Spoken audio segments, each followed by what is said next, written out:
Assalamualaikum warahmatullahi wabarakatuh. Apa kabar teman-teman? Semoga baik-baik aja ya. Hari ini kita akan melanjutkan materi yang kemarin. Kemarin kita bahas hidrokarbon, keistimewaannya dan tata nama untuk rantai utamanya. Nah, kali ini kita akan mencoba untuk belajar menamai senyawa ketika itu tidak dituliskan namanya. Senyawa ini senyawa hidrokarbon aja ya.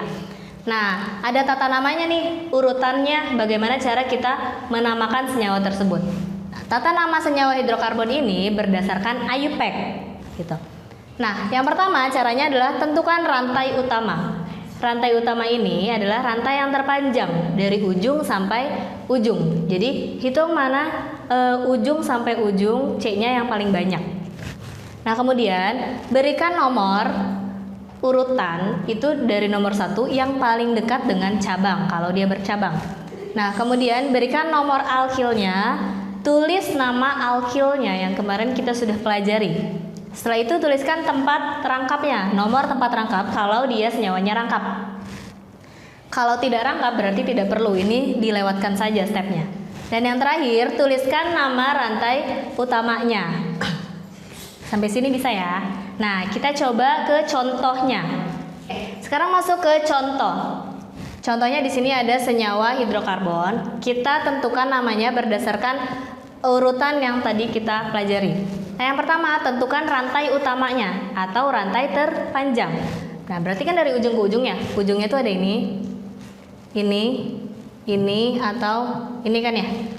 Itu ujungnya. Nah, yang terpanjang kemana? Kalau misalkan kita dari sini 1, 2, 3, 4, bandingkan dari C yang depan sini ke C yang belakang. 1, 2, 3, 4, 5, 6 kan ya? Atau C ini ke atas, itu kan sama 6. Jadi kita boleh pilih salah satu kalau dia sama. Tapi umumnya diambil yang lurus kalau ada yang ke atas. Nah, masuk step yang kedua, kita berikan nomor dari ujung yang paling dekat paling dekat dengan cabang. Nah, tadi kan kita sudah tentukan ya, berarti yang ini kan sebagai rantai utamanya. Nah, ujungnya ada CH3 yang depan atau CH3 yang belakang. Kita menomorinya dari yang paling dekat dengan cabang. Nah, masuk ke step yang kedua, kita berikan nomor dari yang dekat cabang. Ya, berarti kan dari sini ya. Karena kalau kita hitung dari ujung sini, cabang ini ada di C nomor 2. Sedangkan kalau kita hitung dari kiri, cabangnya ada di C nomor 3. Berarti kita nomori dari sebelah kanan.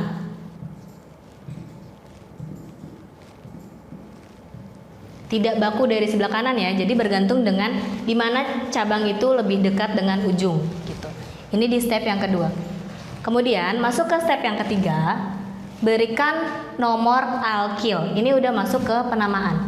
Nah, alkilnya ada di nomor berapa aja nih? Ada di nomor 2 dan di nomor 4, ya kan ya? Berarti kita tulis di sini 2,4. Artinya dia alkil ada di nomor 2, ada di C nomor 2 dan di C nomor 4. Kemudian masuk ke step selanjutnya. Tuliskan nama alkil. Nah, alkilnya di sini yang nempel CH3. C-nya cuma 1 kan ya? C-nya 1. Di sini juga C-nya 1. Nah, kalau digabungkan C-nya 2. Tapi karena ini dia nempelnya di tempat yang berbeda atau tidak langsung C2 ya. Walaupun di tempat yang sama tapi CH3 dan CH3 di elektron yang berbeda, dia tetap dihitungnya 1. Ini CH3 tadi nama alkilnya apa? Metil. Nah, karena dia ada 2 metil, kita berikan awalan di. Jadi 2,4 dimetil gitu. Jadi untuk nama alkil ini ada awalannya. Kalau dia 2, tambahkan awalan di.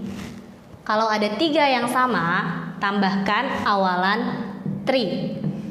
Kalau ada 4 yang sama, tambahkan awalan tetra. Seperti itu ya teman-teman.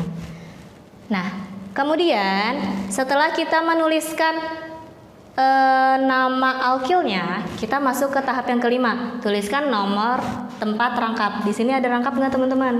Nah, karena di sini nggak ada rangkap, berarti step ini kita lewatkan, tidak perlu. Step yang terakhir, tuliskan nama rantai utamanya. Rantai utama tadi yang panjang nih. Yang panjang C-nya kan ada 6 ya. Kalau 6 berarti tadi adalah heksana. Kenapa heksana? Karena dia semuanya tunggal, tidak ada yang rangkap. Berarti dia masuknya ke alkana. Seperti itu ya teman-teman. Nah, itu tadi ya teman-teman caranya untuk menamakan senyawa hidrokarbon. Nah, semoga penjelasan ini bisa kalian pahami ya. Untuk lebih pahamnya, silakan kalian coba-coba sendiri. Cari senyawa hidrokarbon yang ada di buku paket, yang ada di internet, atau di berbagai sumber. Kalian coba untuk menamakannya gitu. Yang paling mudah kalian coba dulu untuk senyawa-senyawa alkana ya. Karena di sini kita baru bahas alkana. Nanti kita bahas lagi alkena dan seterusnya. Oh iya teman-teman, di era pandemik seperti ini lagi banyak nih masyarakat yang memanfaatkan budik damber. Kalian tahu nggak budik damber itu apa? Budik damber itu budidaya ikan dalam ember. Nah, kalian bisa memanfaatkannya nih di rumah. Kalian coba cari bagaimana cara membuat budik damber. Apa sih kaitannya sama hidrokarbon ini? Hidrokarbon ini salah satu senyawa organik. Nah, coba deh kalian telaah, kalian analisis. Kira-kira apa sih peranan kimia organik atau hidrokarbon ini dalam budidaya ikan dalam ember tersebut? Gitu ya. Oke teman-teman, tugas lengkapnya nanti akan saya jelaskan di Edmodo. Jadi stay tune. Oke, sekian pembahasan hari ini. Semoga bisa bermanfaat. Semangat terus belajarnya teman-teman. Sekian dari saya. Wassalamualaikum warahmatullahi wabarakatuh.